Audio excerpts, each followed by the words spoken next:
Olá, eu sou Maria Ângela Cabanilha de Souza Maltempe, sou assistente social, mestre em gerontologia, terapeuta de família e nos últimos anos tenho trabalhado bastante com a questão do envelhecimento junto às prefeituras, assessorando equipamentos, preparando profissionais para atender as famílias idosas e estou aqui hoje para falar sobre vocês sobre a questão da conscientização sobre a violência contra a pessoa idosa. Hoje é o dia 15 de junho, dia eleito como o Dia Internacional de Conscientização e Prevenção dessa violência. Por que é tão importante falar, sobre a questão da violência contra o idoso? Sabe-se muito pouco ainda sobre a violência contra o idoso. Nós achamos que a violência ela se restringe apenas à violência física. Essa é a que ocorre em menor grau. É muito difícil entrar no silêncio das famílias, no silêncio das instituições e os próprios idosos, em defesa do agressor, muitas vezes omite e justifica o processo de violência dizendo ele estava cansado, ele não me bateu, afinal me senti humilhado, afinal me senti abandonado, mas foi um dia ruim. E aí é difícil combater essas situações onde elas não são materializadas, mas tem várias formas de se fazer isso, mas a principal delas é começar a falar sobre isso, romper o silêncio. Quando a gente rompe o silêncio da questão da violência contra o idoso, nós começamos a fortalecer a rede de proteção. É importante a gente imaginar que isso interfere em todas as famílias, interfere em você, porque hoje nós temos 30 milhões de pessoas idosas no Brasil. Tivemos um aumento na última década de 18%. Algumas regiões nós temos um número de idosos maior do que o número de jovens até 15 anos de idade. Então, nós não podemos nos calar, é preciso mudar os paradigmas. E aí eu pergunto para você, a vida de pessoas idosas te importa? Então é para você que eu vou falar. É primeiro importante definir o que sejam essas violências. A primeira delas e a mais difícil de se combater é a negligência, porque a negligência ela trata da omissão, da ignorância em relação aos cuidados por parte dos familiares, dos serviços públicos e das instituições. Então existe uma omissão, existe uma negação de cuidado. Isso é comprovado porque 38% das denúncias recebidas pelo Disque 100 tratam de negligência. A principal negligência é a ausência do acolhimento familiar, ausência de políticas públicas e eficientes, ausência de redes de apoio, ausência de representatividade na mídia.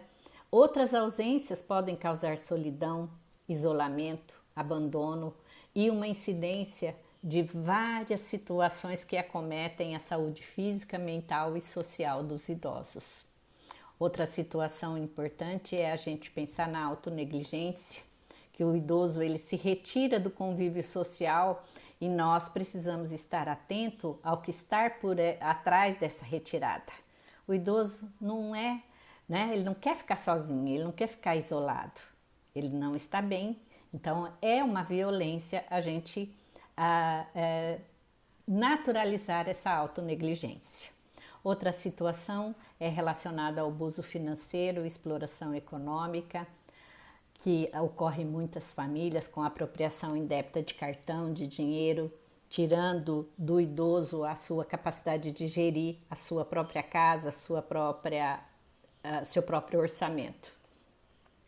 Outra situação bastante comum, que a gente fala bastante, é a questão da violência psicológica, que são as agressões verbais, gestuais, que têm como objetivo aterrorizar, humilhar, rejeitar o idoso.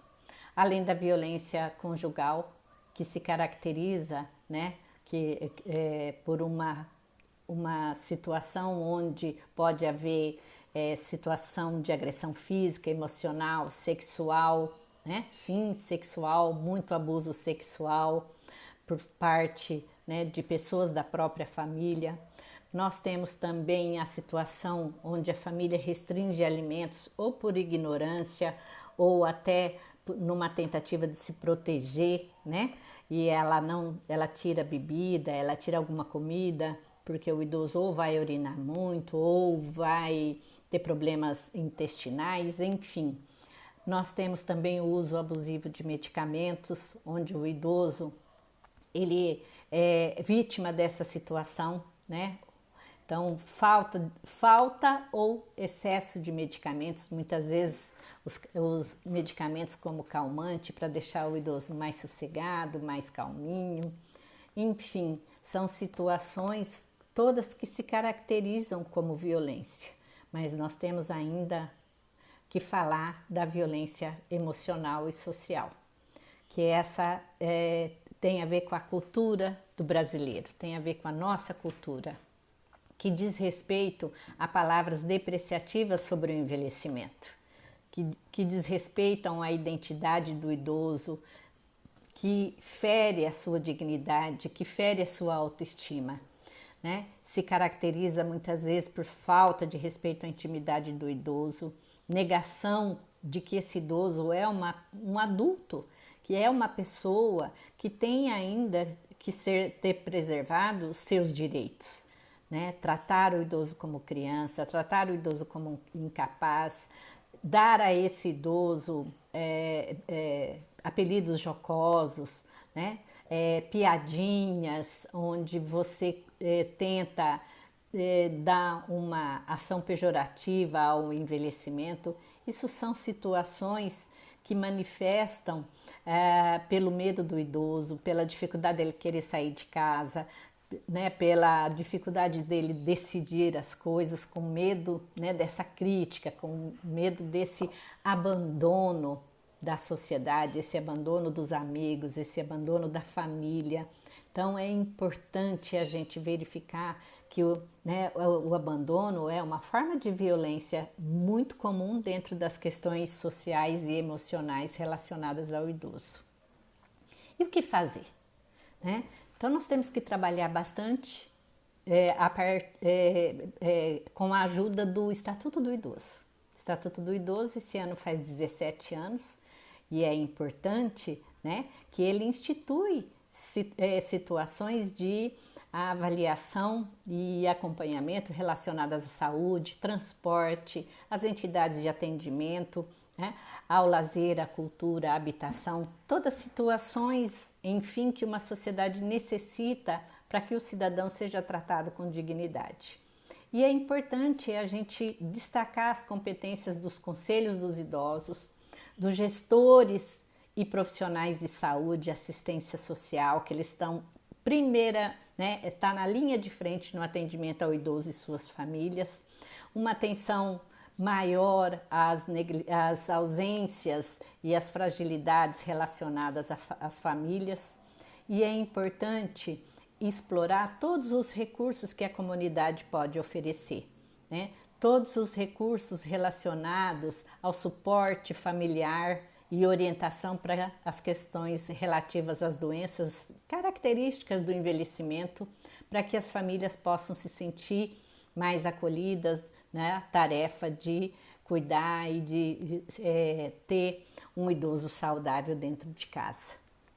E é importante ainda informar e conscientizar a sociedade sobre a questão da violência, como nós estamos fazendo hoje, né?